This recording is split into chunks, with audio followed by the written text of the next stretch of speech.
Aleloia, mbola faly miarabanareo eran-tany aho anio alakamisy 12 ny volana febroary 2026. Ry ava-malala amin'ny tompo, na dia hoe saika tsy hiteny ary aho eto izany dia tsy avelany fanahy masina aho raha tsy ampifoa antsika tsiraray avy malagasy rehetra na aiza n'aiza misy anao. Ry havana tiantsika ny tompo, ary mbola miantso antsika foana Jesosy hatramin'izao mba hibebahantsika malagasy tsiraray avy. Ry havana hivavaka aloha aho alohany anambarako izay tiany fanahy masina ampitandremana antsika tsiraray avy ny amin'ny zavatra izay niseho teo ny amin'ny famonoana olona izany ary koa ny amin'ny ilay hoe anao fanatitra omby izany noho izany zavatra izany. Ry havana tsy afaka angina ao satria rehefa baikoy ny tompo dia miaino ilay mpanjakany mpanjaka ao. Ka anambara aminao rehefa aveo anazava aminao mba tsy ho anisany tsy mahafantatra isika tompoko, satria ny sabatry ny tompo mihitsy no efa midina ety ambonin'ny tany, ka mila isika tena matahotra mafy satria tsy azontsika vazivaziana Andriamanitra. Ry havana ny teny dia manambara mihitsy fampitandremana antsika zanak'olombelona ao amin'ny bokin'ny Osea 4 alohantsika hivavaka eo amin'ny 9. Ovakiko ny teny amin'ny anaran'i Jesosy Tompo. Ringana ny oloko noho ny tsy fisiany fahalalana, satria nandany fahalalana ianao dia mba ho lavy kokosa tsy ho mpisoroko intsony. Nanadino ny lalàna n'Andriamanitra ao ianao ka mba ho adinoko kosa ny zanakao. Amen. Ry havana ringana ny oloko hoy ny tompo amintsika anio. Ringana ny oloko hoy ny tompo amintsika anio. Satria noho ny tsy fisiany fahalalana, satria nandany fahalalana ianao. Amen. Ry havana hivavaka aloha isika dia izay tia ny fanahy masina ambara no ambara rehefa aveo. Vavaka isika tompo. Jesosy Tompo, misaotra mankalaza anao, mideranao Jesosy satria Andriamanitra velona sy mahery ianao. Ianao ilay masina indrindra, ianao ilay tsara indrindra Jesosy ka misaotra anao satria ianao Tompo no mibaiko, ianao no patron Jesosy, ka tianao vonjena izay zanakao tsiraray avy Jesosy, ka miantso anao Tompo anay mba hibebaka. Ity aho Tompo anambara izay tianao ambara avy amin'ny alalan'ny fanahy masinao, izay tianao ambara Jesosy eo dia ambarako izany amin'ny vahoakanao eran-tany. Ka mangataka aminao Jesosy oka ny ranao andrakotra isiny ankonako, ary koa ny zanakao tsiraray avy eran-tany Jesosy. Ka ny asan'ny fahavalo dia tsy ambinina izany, ka minaranao Tompo no andidiko sy androahako ny asa maty Satana rehetra, zana-tsipika izay mitady alefa ny hanafika anay dia adorako amin'ny ranao izany Jesosy. Tsy manan-kery, tsy manam-pahefana izany, fa efa resy ny asan'ny fahavalo ary efa verany amin'ny elo izany. Ka misaotra anao Jesosy, oka ianao Tompo no manda afo manodidina anay, oka ianao fanahy masina no hiteny amin'ny alalako, satria fitaovanao kely sy bitika fotsiny aho. Ka mitenena fanahy masina oka ianao ampifoa ny fanahy zanakao tsiraray avy eran-tany. Ka misaotra Tompo, amin'ny anaranao ny angatako zavavaka izany Jesosy. Misaotra Jesosy. Aleloia. Amen. Ry ava-malala amin'ny Tompo, anio zany dia anambara hoy hoe izay tiany fanahy masina ambara eto ny amin'ny ilay zavatra niseho tany Madagasikara, ny amin'ny ilay famonoana olona izany mahatsiravina tao Antsirabe. Ry havana, fa dia ahoana loatra no ny afara amin'izany nitandrazantsika? Inona no antony mahatonga izany zavatra rehetra izany? Inona no antony mahatonga ny fahabibiana izay miseho any an-tandrazantsika? Ry havana, noho ny tsy fankatoavantsika an'Andriamanitra, ilay tompo ny tompo sy mpanjakany mpanjaka, izay no mahatonga n'ireny zavatra maro miseho ireny. Satria manjaka i Satana, faly izy ary mandrava, mamono, manapotika ary mampisy koa ny fankahalana. ny zavatra miseho maro eran'ny Madagasikara ary koa eran-tany dia mifanohitra amin'ny lalàn'Andriamanitra, dia efa tonga amin'ilay tenin'ny fanahy masina izay tonga tamintsika tamin'ity taona ity hoe fitsarana, fitsarana, fitsarana. Ry havana, misy verse omeko anao mba ampifoanao. Oka isika tena ankatoa tanteraka an'Andriamanitra, ankatoa azy ary anao zay sitraka ny fa tsy nisitraka antsika. Ry havana, Andriamanitra no mpamaly antsika zanak'olombelona. Ao amin'ny bokin'ny Eksodosy 4:4 ary 5:4 dia manambara ny tenin'Andriamanitra hoe ny tompo no hiady ho anareo fa ianareo kosa dia angina. Amen. Ry havana, izy tompo no hiady ho antsika fa isika kosa zany dia tokony angina. Ry havana, isika dia tsy mahay mamaly izay tokony ho izy amin'ny olona izay manao ratsy antsika, fa ny tompo Andriamanitra tsy takatritsika heverintsika ny zavatra ataony amin'ny olona izay manao ratsy antsika. Araka ny teny ihany koa amin'ny bokin'ny Romanina 12:7 dia manambara koa ny tenin'Andriamanitra hoe vakitsika amin'nana Jesosy tompo izany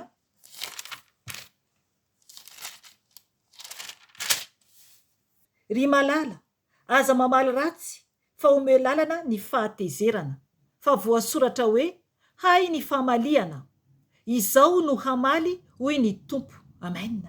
Ry havana, ny tompo no mamaly, ny tompo Andriamanitra no mamaly, fa tsy isika olombelona akory. Mila isika tompoko mitandrina satria efa nambarako teto tamin'ny video hafa ary efa nijoro vavolombelona aho ny amin'ny fanompo-tsampy izay nanafahany tompo ahy.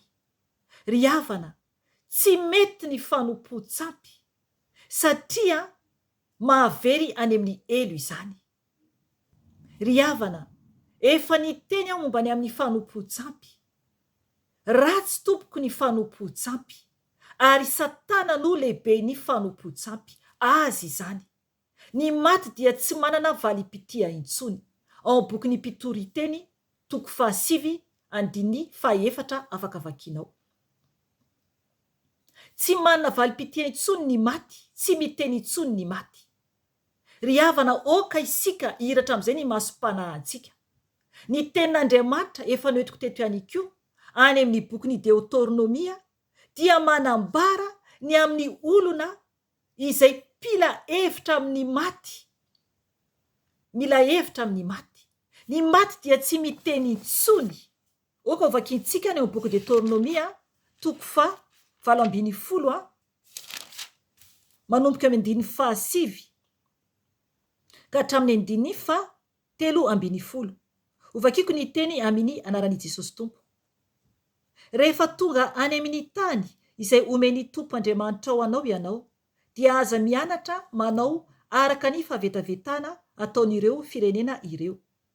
Aoka tsy hisy eo aminao izay mampandeha ny zanan'ilay na ny zanany vavy hamakivaky afo, na mpisikidy, na mpanandro, na mpanao sikidy, na mpitahiry ody, na manao azy ho masim-bava, na mpanadina amin'ny olona izay mpiantso ny fanahin'ny maty, na mpisikidy, na mpila hevitra amin'ny maty.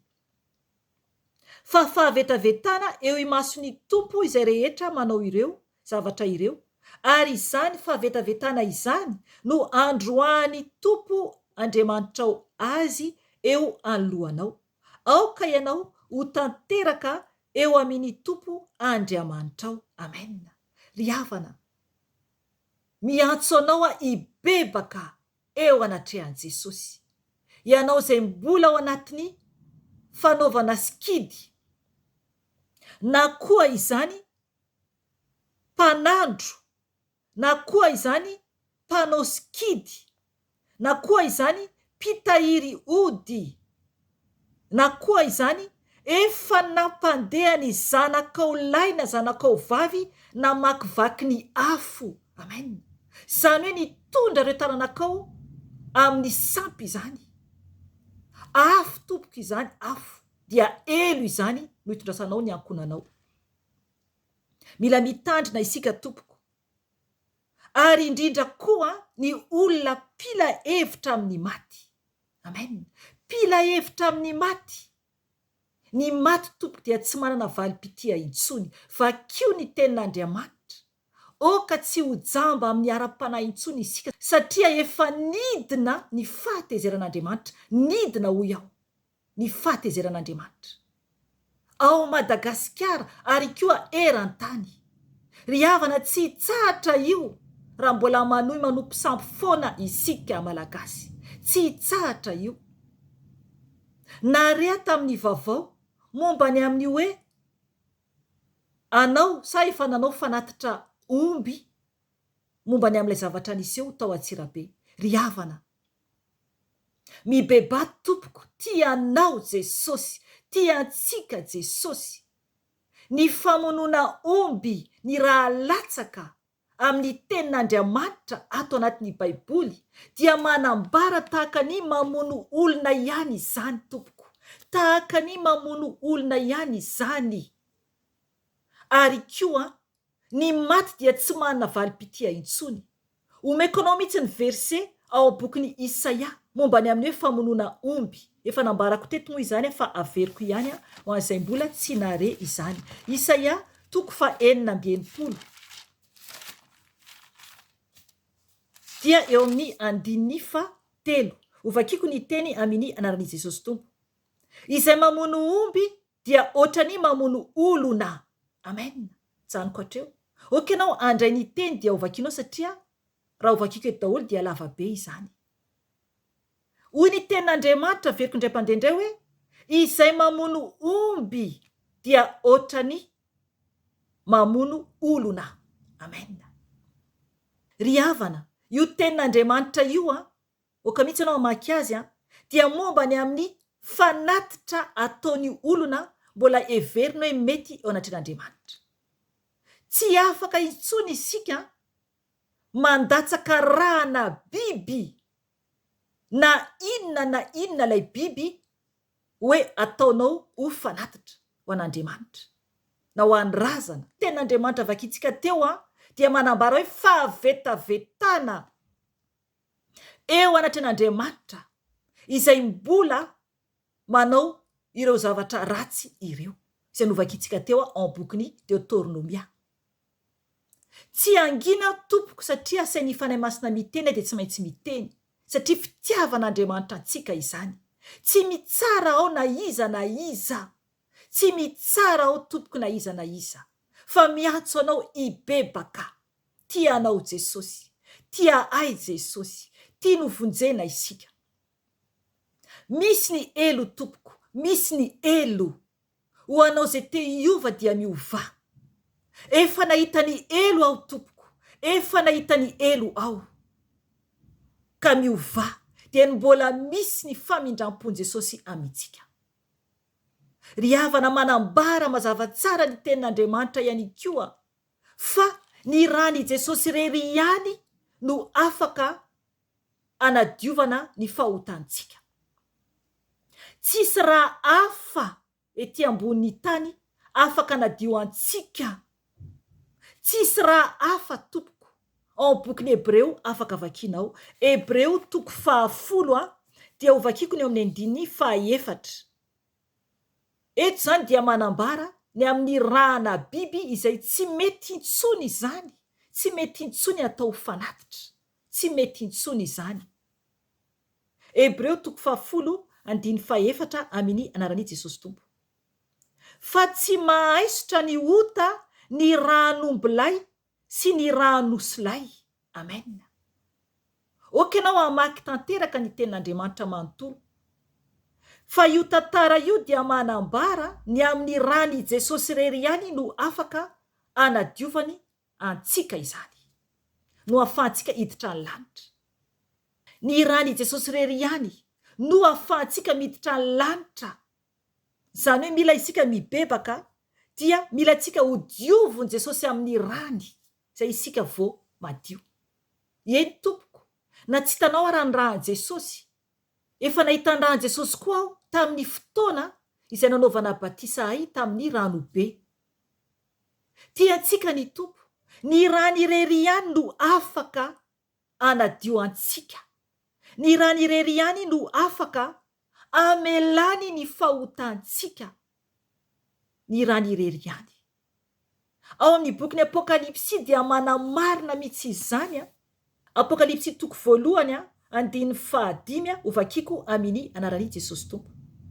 Ary avy amin'i Jesosy Kristy vavolombelona marina sy ilay matoa amin'ny maty, ary lehibe ny mpanjaka amin'ny tany, ho an'izay tiantsika ka namahantsika ho afaka tamin'ny fahotantsika tamin'ny rany. Amen.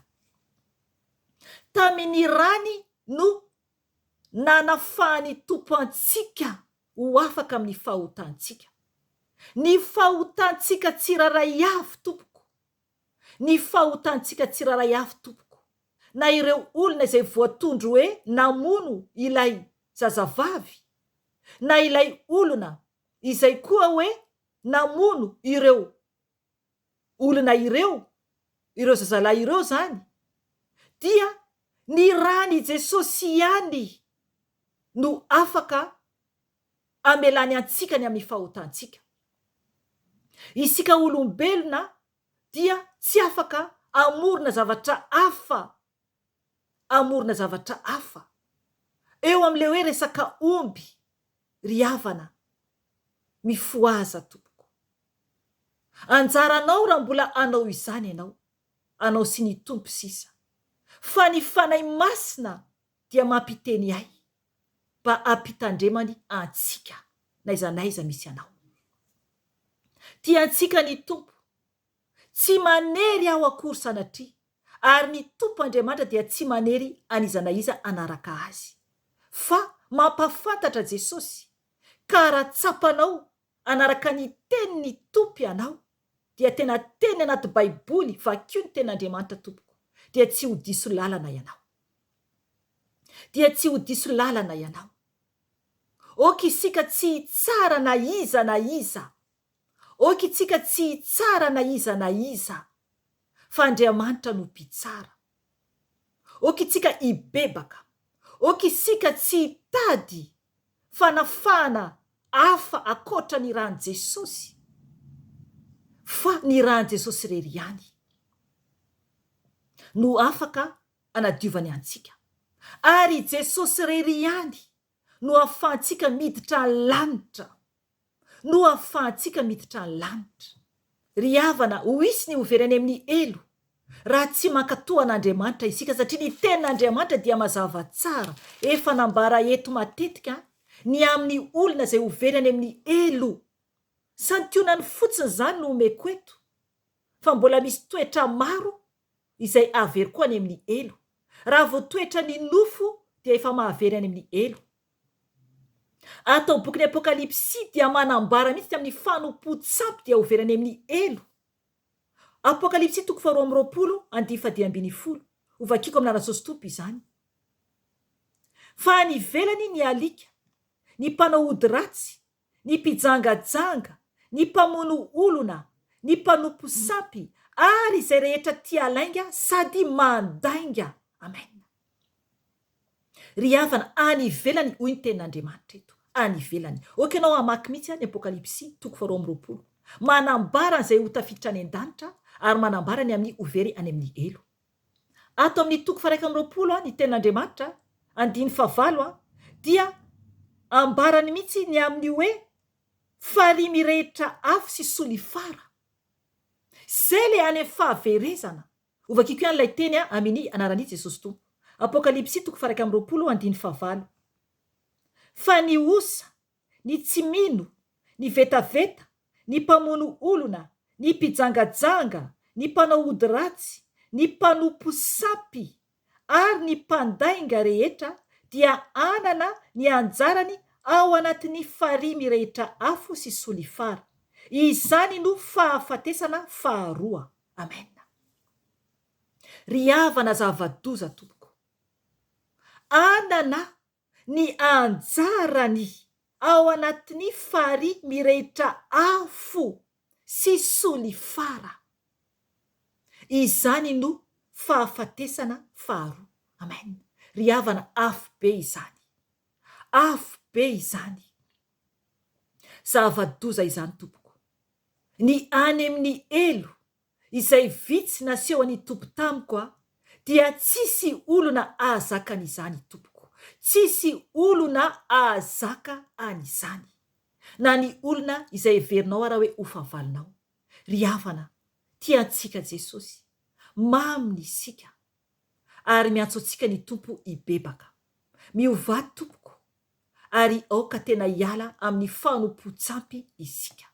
Ny tompo anie amindra fo amin'izao tontolo izao, satria efa andro farany izao, fiandohan'ny farany mpiterahana izao, ka tokony hijoro tsara amin'izay isika ary foa. Ry havana, ny tompo Andriamanitra dia tsy mba manery antsika zanak'olombelona, fa avelany isika hisafidy izay lalantsika, eo anoloantsika ny fiainana sy ny fahafatesana. Ka raha ohatra te hitrany lanitra tompoko, dia fidio ny fiainana, satria zava-doza ny fahafatesana dia any amin'ny elo mandrakizay izany, fa ry afo mandrakizay izany. Tiantsika ny tompo, tiantsika ny tompo, ka mbola fotoana izao hiverenantsika aminy. Voninahitra ane ho azy irery ihany, ary fiadanana ho an'ny olona izay ankasitrahany irery ihany. Amen. Veloma tompo.